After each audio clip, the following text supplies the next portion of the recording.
आज का हमारा पहला स्ट्रक्चर है गाइस, अच्छी बात यह है कि। कई बार आप ऐसे बोलते हैं अच्छी बात यह है कि उसने मुझसे नहीं पूछा, तो ऐसे हिंदी सेंटेंसेस को इंग्लिश में ट्रांसलेट करने के लिए आप the good thing is that का यूज़ करेंगे। कैसे करना है, एग्जाम्पल देखिए। अच्छी बात यह है कि वह मुझे जानता है, नहीं तो तुम्हें पैसे देने पड़ते। आप बना सकते हैं the good thing is that he knows me और else you would have to pay money. The good thing is that he knows me or else you would have to pay money। आप इस तरीके से इसका use करते हैं। एक और एग्जाम्पल देखिए गाइस, अच्छी बात यह है कि वह मुझे बता दिया, नहीं तो मुझे पता नहीं चलता। The good thing is that he informed me or else I wouldn't get to know। The good thing is that he informed me or else I wouldn't get to know। आज का हमारा अगला स्ट्रक्चर है guys, लदा हुआ होना। कई बार आप ऐसे बोलते हैं वह कर्ज से लदा हुआ है या फिर मैं जिम्मेदारियों से लदा हुआ हूँ। तो ऐसे हिंदी सेंटेंसेस को इंग्लिश में ट्रांसलेट करने के लिए आप लेडन विद का यूज़ करते हैं। कैसे करना है, एग्जाम्पल के थ्रू समझते हैं। वह कहीं घूमने नहीं जाता, वह जिम्मेदारियों से लदा हुआ है। आप इसके लिए जब इंग्लिश में ट्रांसलेट करेंगे तो बोल सकते हैं He doesn't go anywhere to visit। He is laden with responsibility। He doesn't go anywhere to visit। He is laden with responsibility। एक और एग्जाम्पल देखिए गाइस, मुझे बैठने को जगह नहीं मिला, गाड़ी सामान से लदा हुआ था। मान लीजिए गाड़ी पे बहुत सामान रखा हुआ है और आपको जगह नहीं मिला, तो आप ऐसे बोल रहे हैं I didn't get space to sit on। The bike was laden with goods। I didn't get space to sit on। The bike was laden with goods।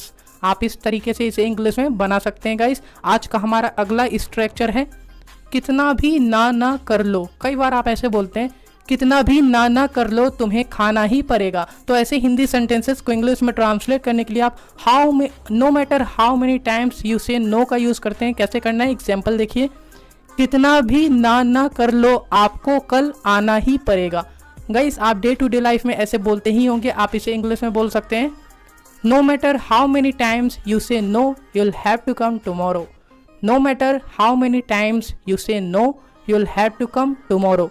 आप इस तरीके से इसे इंग्लिश में ट्रांसलेट कर सकते हैं गाइस। एक और एग्जाम्पल देखिए, कितना भी ना कर लो आपको खाना ही पड़ेगा। मान लीजिए आप कहीं गए हुए हैं अपने रिलेटिव्स के यहाँ, वो ऐसे आपको बोल रहे हैं, आप इसे इंग्लिश में बोल सकते हैं no matter how many times you say no you'll have to eat the food.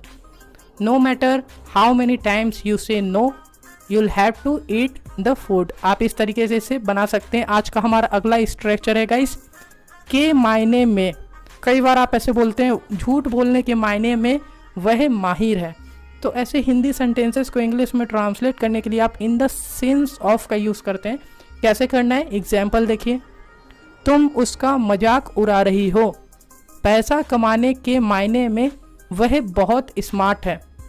आप बना सकते हैं इसे you are making fun of him, he is very smart in the sense of earning money. You are making fun of him, he is very smart in the sense of earning money. एक और example देखिए, बहाना बनाने के मायने में तो वह माहिर है। गाइस आप डे टू डे लाइफ में ऐसे बोलते होंगे हिंदी में, आप इसे इंग्लिश में बोल सकते हैं he is an expert in the sense of making excuses. He is an expert in the sense of making excuses.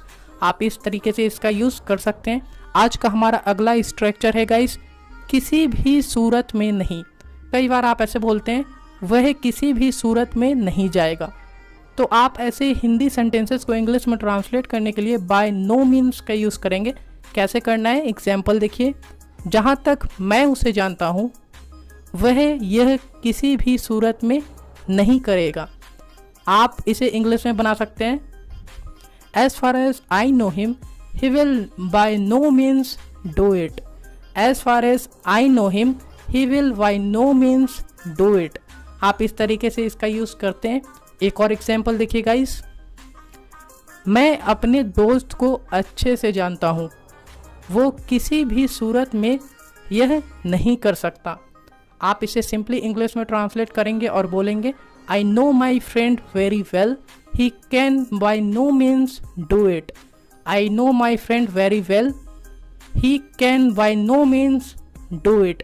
आप इस तरीके से इसका यूज़ करते हैं। आज का हमारा अगला स्ट्रक्चर है गाइस, यह कोई नई बात नहीं है या फिर यह कोई आश्चर्यचकित बात नहीं है, मतलब कि ये बात मुझे पहले से ही पता है। तो ऐसे हिंदी सेंटेंसेस को इंग्लिश में ट्रांसलेट करने के लिए आप इट्स नो वंडर डैट का यूज़ करेंगे। किस प्रकार से करना है, एग्जाम्पल देखिए। यह कोई आश्चर्यचकित बात नहीं है कि उसे खाना बनाना नहीं आता, मतलब कि ये मुझे पहले से पता है। It's no wonder that she doesn't know how to cook food. It's no wonder that she doesn't know how to cook food. आप इस तरीके से इसका यूज़ करते हैं। एक और एग्जाम्पल देखिए गाइस, बात ज़्यादा क्लियर होगी। यह कोई नई बात नहीं है कि वह शराब पीता है, या फिर यह कोई आश्चर्यचकित बात नहीं है कि वह शराब पीता है, मुझे ये पहले से ही पता है, तो ये शॉकिंग नहीं है। आप इसके लिए बना सकते हैं it's no wonder that he drinks alcohol. It's no wonder that he drinks alcohol. ऐसा नहीं है कि, या फिर ऐसी बात नहीं है कि। कई बार आप ऐसे बोलते हैं ऐसा नहीं है कि मुझे उसकी चिंता नहीं है। तो ऐसे हिंदी सेंटेंसेस को इंग्लिश में ट्रांसलेट करने के लिए आप इट्स नॉट डैट का यूज़ करेंगे। किस प्रकार से करना है, एग्जाम्पल देखिए। ऐसा नहीं है कि मैं उससे प्यार नहीं करता, पर मैं अपने फैमिली को छोड़ नहीं सकता। आप बना सकते हैं इसको इंग्लिश में guys, it's not that I don't love her but I can't leave my family. It's not that I don't love her but I can't leave my family. एक और एग्जाम्पल देखिए गाइस, ऐसी बात नहीं है कि वह मेहनत नहीं करता है, फिर भी वह कमजोर है। It's not that he doesn't work hard however he is big. It's not that he doesn't work hard however he is big. आज का हमारा अगला स्ट्रक्चर है गाइस, की आदत है। कई बार आप ऐसे बोलते हैं मुझे झूठ बोलने की आदत नहीं है, या फिर उसे मांगने की आदत है। तो ऐसे हिंदी सेंटेंसेस को इंग्लिश में ट्रांसलेट करने के लिए आप इन द हैबिट ऑफ का यूज़ करते हैं। कैसे करना है, एग्जाम्पल के थ्रू समझते हैं। मुझे मांगने की आदत नहीं है, मैं तुम्हारे जैसा नहीं हूँ। गाइस, जब आप इसे इंग्लिश में ट्रांसलेट करेंगे तो आप बना सकते हैं I am not in the habit of asking, I am not like you. I am not in the habit of asking, I am not like you. आप इस तरीके से इसे बना सकते हैं। हमारा अगला सेंटेंस देखिए गाइस, उसे शराब पीने का आदत नहीं है, मैं उसे अच्छे से जानता हूँ। आप इसके लिए इंग्लिश में बोल सकते हैं He is not in the habit of drinking alcohol. I know him very well. He is not in the habit of drinking alcohol. I know him very well. आप इस तरीके से इसका यूज़ करते हैं। आज का हमारा अगला स्ट्रक्चर है गाइस, जान पहचान होना या फिर परिचित होना। कई बार आप ऐसे बोलते हैं वह मेरे जान पहचान के हैं। तो ऐसे हिंदी सेंटेंसेस को इंग्लिश में ट्रांसलेट करने के लिए आप फैमिलियर विद का यूज़ करते हैं। किस प्रकार से करना है, एग्जाम्पल देखिए।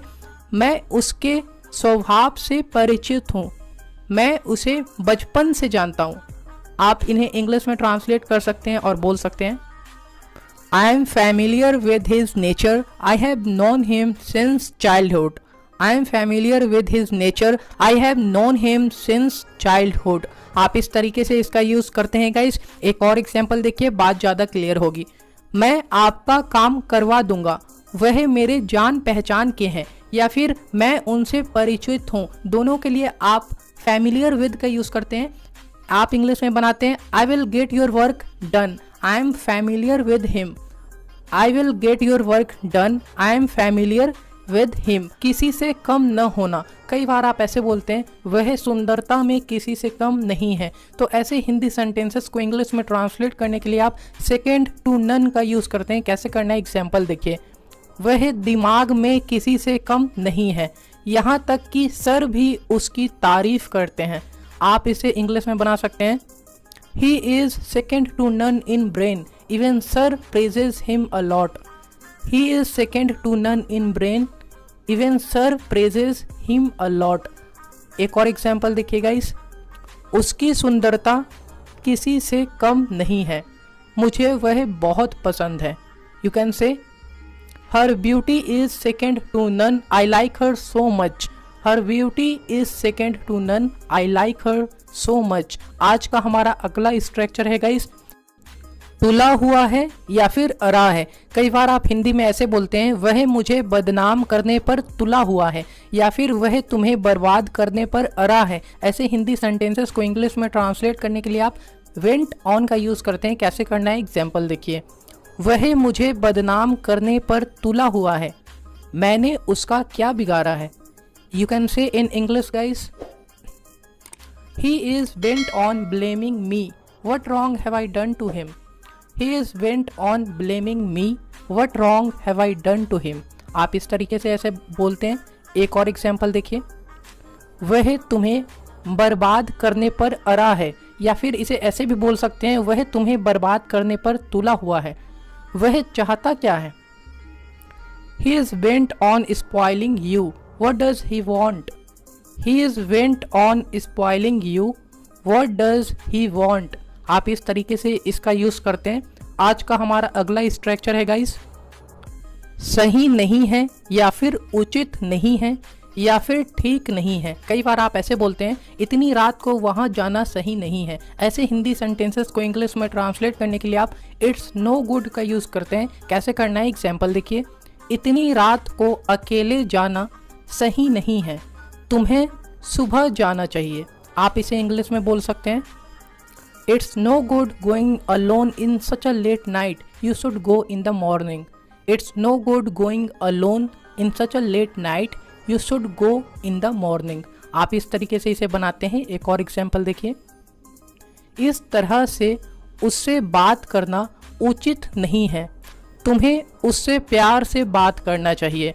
आप इसके लिए इंग्लिश में बना सकते हैं, It's no good talking to him like this.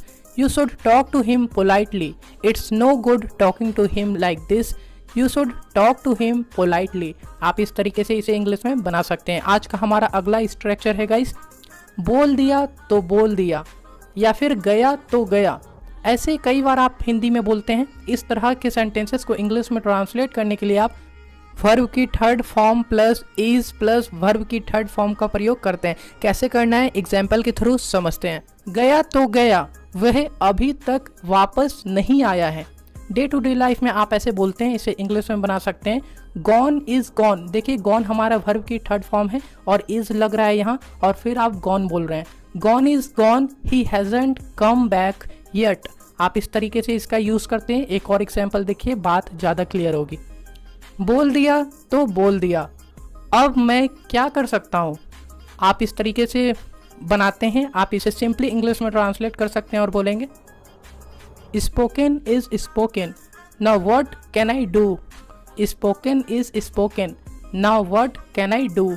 आप इस तरीके से इसे इंग्लिश में सिंपली बोल सकते हैं। आज का हमारा अगला स्ट्रक्चर है गाइस, तब जाकर। कई बार हिंदी में आप ऐसे बोलते हैं, मैंने उसे बहुत समझाया, तब जाकर वह समझा। तो ऐसे हिंदी सेंटेंसेस को इंग्लिश में ट्रांसलेट करने के लिए आप देन एट लास्ट का यूज़ करेंगे। कैसे करना है, एग्जाम्पल देखिए। मैंने उसे बहुत समझाया, तब जाकर वह समझा। गाइस, ऐसे हिंदी में आप जरूर बोलते होंगे। आप इसे इंग्लिश में बना सकते हैं, I explained him a lot, then at last he understood. I explained him a lot, then at last he understood. आप इस तरीके से इसे इंग्लिश में बोल सकते हैं। एक और एग्जाम्पल देखिए, मैंने उनसे बहुत विनती की, तब जाकर वह राजी हुए। आप इसे सिंपली इंग्लिश में ट्रांसलेट कर सकते हैं गाइस और बना सकते हैं, I requested him a lot, then at last he agreed. I requested him a lot, then at last he agreed. आप इस तरीके से इसे इंग्लिश में बोल सकते हैं। आज का हमारा अगला स्ट्रक्चर है गाइस, किसके कहने पर। कई बार आप हिंदी में ऐसे बोलते हैं, किसके कहने पर तुम वहाँ गए, या फिर किसके कहने पर तुमने ऐसा किया। ऐसे हिंदी सेंटेंसेस को इंग्लिश में ट्रांसलेट करने के लिए आप एट हुज बिहेस्ट का यूज़ करते हैं। कैसे करना है, एग्जाम्पल देखिए। क्या मैं जान सकता हूँ किसके कहने पर तुमने ऐसा किया। आप इसे सिंपली इंग्लिश में ट्रांसलेट करेंगे और बोल सकते हैं, may I know at whose behest did you do so.